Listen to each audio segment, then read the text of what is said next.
Comemoramos hoje, neste dia 5 de julho, 48 anos de proclamação da nossa independência. Comemorar o dia 5 de julho, o Dia da Independência Nacional, é celebrar uma etapa importante na nossa caminhada como povo, a epopeia heroica do povo cabo-verdiano. Uma epopeia de 5 séculos e meio que forjou uma nação sonhadora, resiliente e moldada pela natureza que lhe impôs desde sempre um forte sentido de luta, de superação e de enorme ambição. A nossa exultante epopeia teve início com a época da escravatura, que faz a Ribeira Grande da Ilha de Santiago crescer pujantemente durante o século XVI. Depois, com a prosperidade da época do carvão, associada à posição geográfica que fizeram o Mindelo se transformar no principal coaling station no Atlântico Médio, durante mais de 50 anos, de 1850 a 1902. E no último século, com os novos desafios da independência e da consolidação da nação-Estado ou Estado-nação. E mais recentemente com a instauração da democracia e do Estado de Direito. Soubemos driblar as inúmeras contingências ao longo da nossa história. Soubemos conviver com os problemas associados à nossa extrema vulnerabilidade, à insegurança alimentar, às transformações climáticas e à pobreza condicionada pela insolidariedade periférica e ainda ao fato de sermos um arquipélago celiano. Neste exultante percurso, hoje, orgulhamos de ter edificado um Estado viável, bem administrado, livre e democrático, dotado de uma Constituição moderna, de uma convivência de paz, de tranquilidade e de progresso contínuo. No futuro, o desafio que nos coloca é assegurar que os nossos símbolos, incluindo as datas simbólicas, sejam apropriadas por toda a nação e constituem um fator de unidade e identidade nacional. Não podemos continuar a permitir que partidos políticos se apropriem de emblemas nacionais para justificar a legitimidade histórica que não possuem. É uma exigência de respeito desses símbolos e de garantia de pluralismo. Apesar de só ter nascido em 1975, orgulho-me de que muitos valorosos militantes do meu partido tivessem estado nas fileiras da luta pela independência de Cabo Verde e mais tarde na luta pelas liberdades civis. É imperioso aceitarmos a nossa história como ela aconteceu e orgulharmos de todo o percurso, tirando dele as lições e ilações que hão de guiar a caminhada pelo futuro. Sabemos que nos dias que se seguiram a 5 de julho de 1975, milhares de cabo-verdianos continuaram expectantes e sedentes de liberdade. Com orgulho, afirmo que soubemos corrigir o rumo, soubemos construir um futuro de liberdade para os milhares de cabo-verdianos traumatizados pelo excesso de um governo opressivo que lhes controlava os movimentos, a opinião e a voz e a consciência. Na verdade, ninguém tinha direito a opinar, ninguém tinha direito a questionar ou a reclamar, ninguém tinha direito de se associar, ninguém tinha sequer o direito de viajar sem a devida e prévia autorização do governo.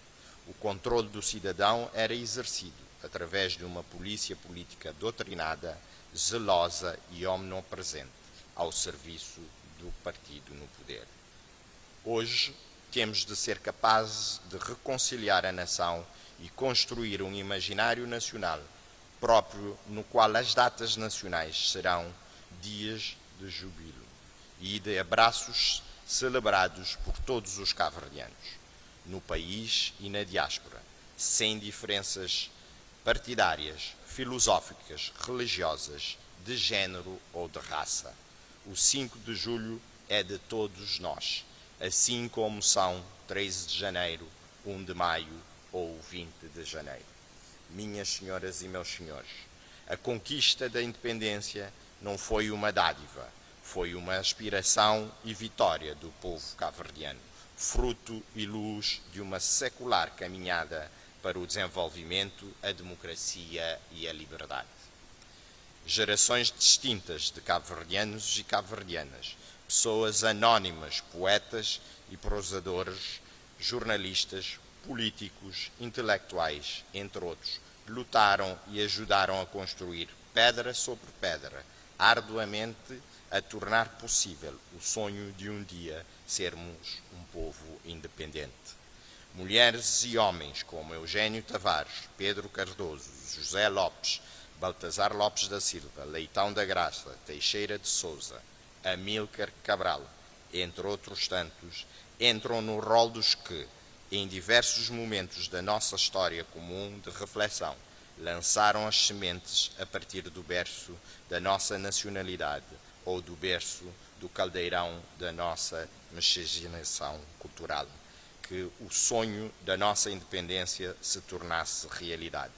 E a 5 de julho de 1975 foi o dia da germinação das sementes no solo da esperança, e esse sonho acabaria por brotar e se concretizar com muita morabeza, lágrimas, saudade, suor, morna e poesia.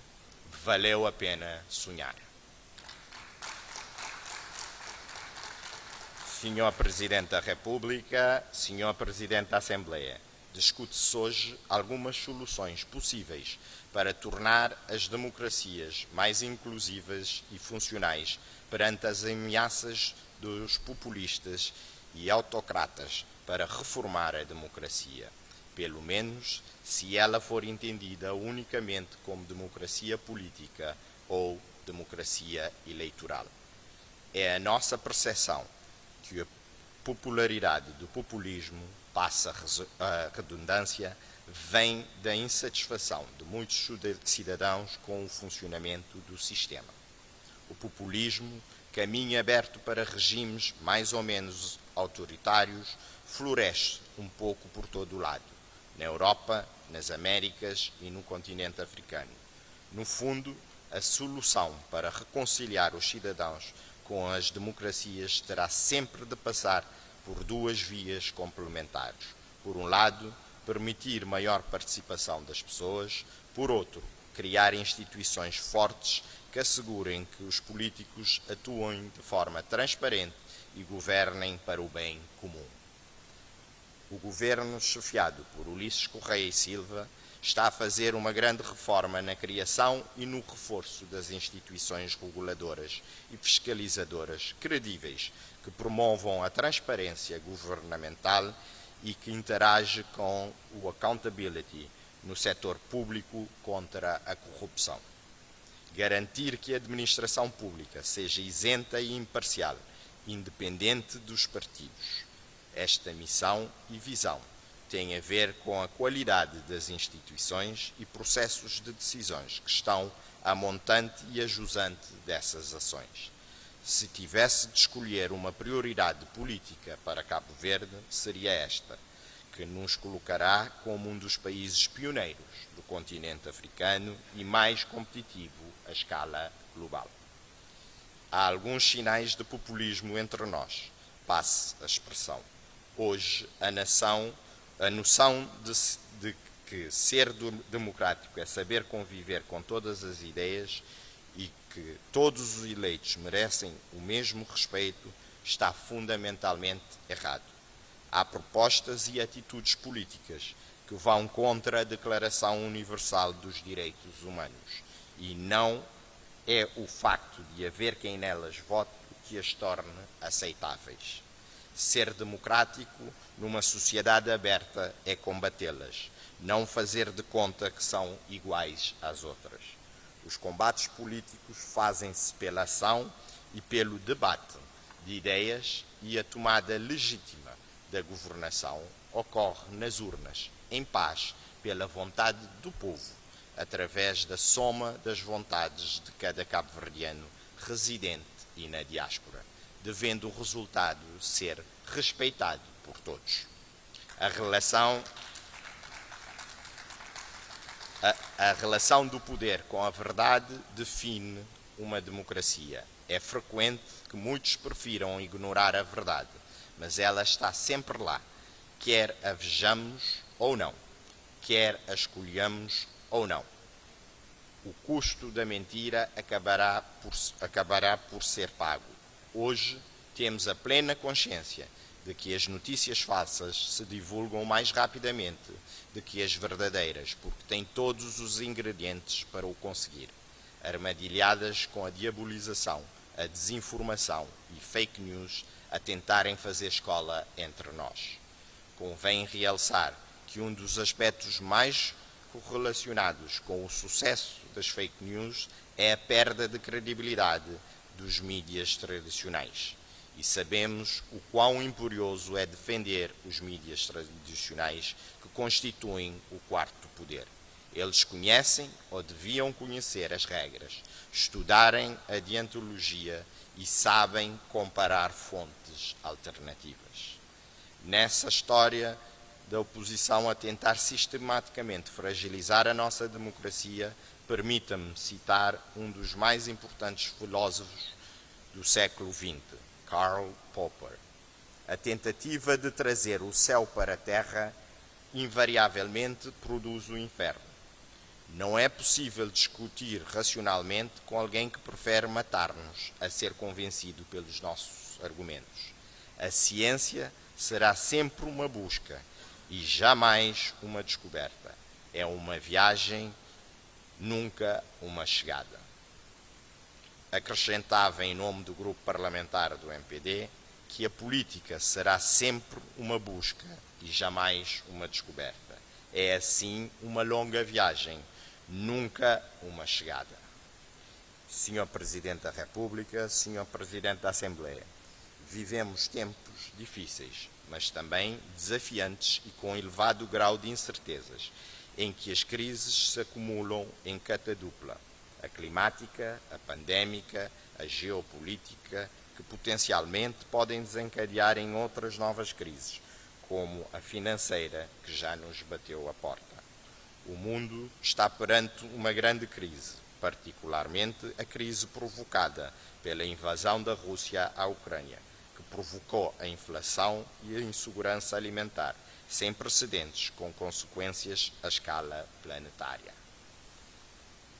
Perante as várias dificuldades, o governo de Cabo Verde continua firme e com forte ambição de transformar Cabo Verde numa plataforma internacional de serviços nas mais diversas áreas: do turismo, da economia digital, da economia azul, da saúde, dos transportes e do desporto. No atual cenário internacional, temos de transformar as crises em oportunidades. O governo estabeleceu como meta eliminar a pobreza no horizonte de 2026 e está empenhado na aceleração da transição energética, atingir 50% de penetração das energias renováveis em 2030, para estarmos perto de 100% em 2040. O digital é mais outra oportunidade que Cabo Verde tem, por enquanto pequeno país insular, estar conectado com o mundo. Além disso, amplifica as possibilidades de acesso aos investimentos, ao conhecimento e aos mercados. É a nossa ambição chegar em 2026 com 60% dos serviços públicos digitais e em 2030 chegar perto dos 90%. A nossa meta é de colocar o digital também ao serviço da aceleração de vários setores económicos em Cabo Verde: da economia azul, da indústria, do comércio, do sistema financeiro, da economia, da saúde e dos demais setores-chave. No que tange ao setor social, é a ambição do governo de Cabo Verde continuar a proteger as famílias mais vulneráveis, garantir a estabilidade e paz social. Neste quadro, o governo de 2016 a 2022 praticamente duplicou a transferência para as famílias. Passamos de cerca de 5 milhões de contos em 2016 para 10 milhões de contos em 2022. Nunca isto tinha acontecido na história de Cabo Verde.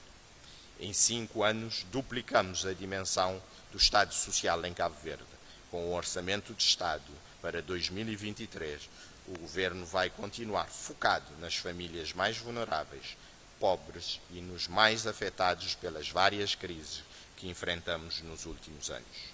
Minhas senhoras e meus senhores, o Governo liderado pelo MPD tem apostado fortemente nas tecnologias de informação e comunicação, maiormente na literacia digital, através de financiamento de projetos que tenham como missão desenvolver as capacidades digitais e a literacia mediática, em especial o pensamento crítico e a capacidade de avaliar e trabalhar com as informações de forma partilhada, junto dos jovens, com vista a aumentar a sua resiliência.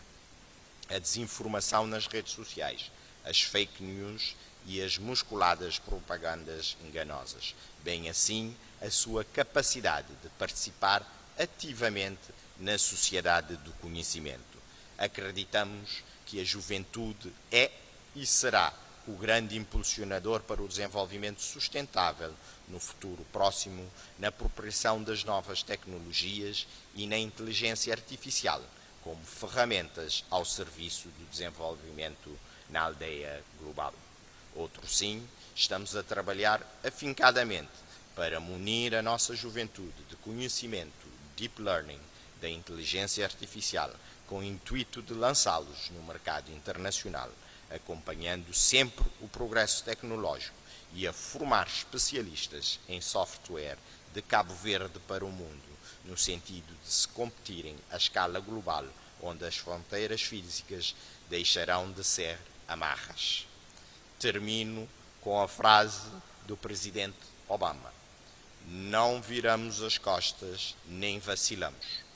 Com os olhos fixados no horizonte, levamos adiante o grande dom da liberdade e entregamos em segurança às futuras gerações. Viva Cabo Verde, viva a independência de Cabo Verde. Obrigado.